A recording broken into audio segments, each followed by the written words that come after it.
November 2022. A French reality TV star with 1.5 million Instagram followers posted photos that shocked her fans. Marine El-Himr stood in front of the Kaaba in Mecca, wearing a hijab. The caption read, "These moments mark the happiest day of my life. I embraced Islam, a choice of soul, heart, and reason." The French media exploded. Her followers divided instantly. Thousands of supportive comments poured in. Thousands of hateful ones followed. But Marine had already made peace with her decision. Because the journey that led her to that moment in Mecca had been years in the making. And it started in the most unlikely place: reality television. Marine El-Himr grew up in France with her twin sister, Oceane. Two identical faces. Two different paths that would eventually intersect in the strangest ways. They were raised by their mother and stepfather, a normal French family on the surface. But Marine always felt something missing, a piece of her identity she couldn't name, questions about her biological father that nobody wanted to answer. Like many young women in France desperate for fame and validation, Marine and Oceane turned to reality television, the fastest path to followers, money, and attention. In 2017, they both appeared on Les Princesses et les Princesses de l'Amour, a dating show where beautiful people compete for love and camera time. Marine and Oceane competed for the same man, Benjamin Samat, a reality TV heartthrob with perfect hair and a talent for drama. The cameras loved it, twin sisters fighting over the same guy. The producers couldn't have scripted it better. Marine won. She and Benjamin became a couple on screen and off. Her follower count exploded. Brand deals started coming in. Designer clothes, luxury trips, magazine covers. At 22 years old, Marine El-Himr had everything young women are told to want. But behind the Instagram posts and red carpet smiles, Marine felt empty. The relationship with Benjamin was toxic. On again, off again. Public breakups followed by public makeups. Every fight dissected by thousands of strangers online. Every intimate moment turned into content for clicks. By 2020, they had broken up for good. Benjamin moved on. Marine tried to do the same. She threw herself deeper into reality TV. In 2020, she appeared on Les Marseillais versus Le Reste du Monde. More drama, more attention, more emptiness. In 2021, she filmed Les Marseillais à Dubai. Luxury hotels, expensive restaurants, beautiful people doing beautiful things for cameras. But Marine was drowning. The panic attacks started during filming. Racing heart, difficulty breathing, feeling like the walls were closing in even in the most beautiful locations. She hid it well, smiled for the cameras, posted perfect photos on Instagram. But alone in her hotel room at night, Marine felt like she was losing herself. Who was she without the cameras, without the followers, without the validation of strangers? She had built her entire identity on being seen, but nobody actually saw her. That's when Marine made a decision that would change everything. She decided to search for her biological father, the man her family never talked about, the missing piece of her identity. She hired investigators, searched records, asked uncomfortable questions, and slowly, the truth emerged. Her biological father was Moroccan. She had Moroccan heritage, a whole part of her identity she never knew existed. Marine became obsessed with learning about Morocco, the culture, the history, the people. And inevitably, she encountered Islam. At first it was just curiosity, research about her father's background. But something kept pulling her deeper. She started watching videos of Muslim women talking about their faith. She read about Islamic teachings on purpose, identity, and the soul. She learned about the concept of fitra, the idea that every human is born with a natural inclination toward recognizing their creator, and something clicked. All her life, Marine had been searching for validation externally, from reality TV producers, from followers, from men, from brands.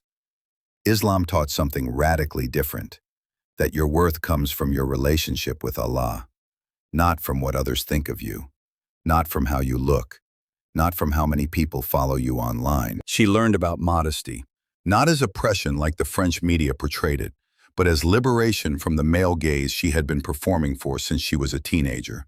She learned about prayer, 5 times a day, a constant reminder that you're never alone, that there's something bigger than followers and fame and the next brand deal. She learned about community, real connection based on faith and values, not just transactional relationships based on what you can do for each other's careers. But the teaching that broke her was this: no matter what you've done, no matter how far you've fallen, no matter how lost you've been, the door to redemption is always open. Allah's mercy is greater than any sin. You can always come back. Maureen cried when she read that. For the first time in years, she felt hope. She felt seen, not by cameras or followers, but by her Creator, the one who knew her before she was born, who knew every mistake she'd made, every moment of emptiness, every panic attack in luxury hotel rooms, and still loved her, still wanted her to come home. She reached out to a local mosque in France, terrified. What would they think of her? A reality TV star, someone who had built a career on vanity and attention. But the sister who met her had no judgment in her eyes, just warmth, just acceptance, just love. Maureen attended her first Islamic class, then another, then another. She started learning to pray, awkwardly at first, not sure if she was doing it right, but feeling something she hadn't felt in years: peace. For months, Maureen kept her journey private. She knew what going public would mean. She would lose followers, lose brand deals. Her family might reject her. The French media would tear her apart. Reality TV producers would never hire her again. Everything she had built her life on would crumble. But she also knew what staying in her old life meant: more emptiness, more panic attacks, more performing for people who didn't actually care about her, more selling pieces of her soul for validation that never satisfied. The decision came down to one question: who did she want to be? The person the cameras wanted, or the person Allah created her to be? On a quiet day in 2022, Maureen Elheimer took her shahada. She testified that there is no God but Allah, and Muhammad is his messenger. And in that moment, everything changed. The weight she had been carrying for years lifted. The emptiness filled. The questions about her identity finally had an answer. She wasn't Maureen, the reality TV star. She wasn't Maureen, the influencer. She was Maureen, a servant of Allah. And that was enough. But taking shahada privately was one thing. Announcing it to 1.5 million followers was another. Maureen knew the storm that was coming. She prepared herself mentally, spiritually. And in November 2022, she posted the photos from Mecca, her in hijab, smiling genuinely for the first time in years. The caption, simple but powerful: I embraced Islam, a choice of soul, heart, and reason. The response was immediate and brutal. Thousands of hate comments flooded in. Former fans called her brainwashed. The French media ran articles questioning her mental health. Some called it a publicity stunt. Others said she was betraying French values.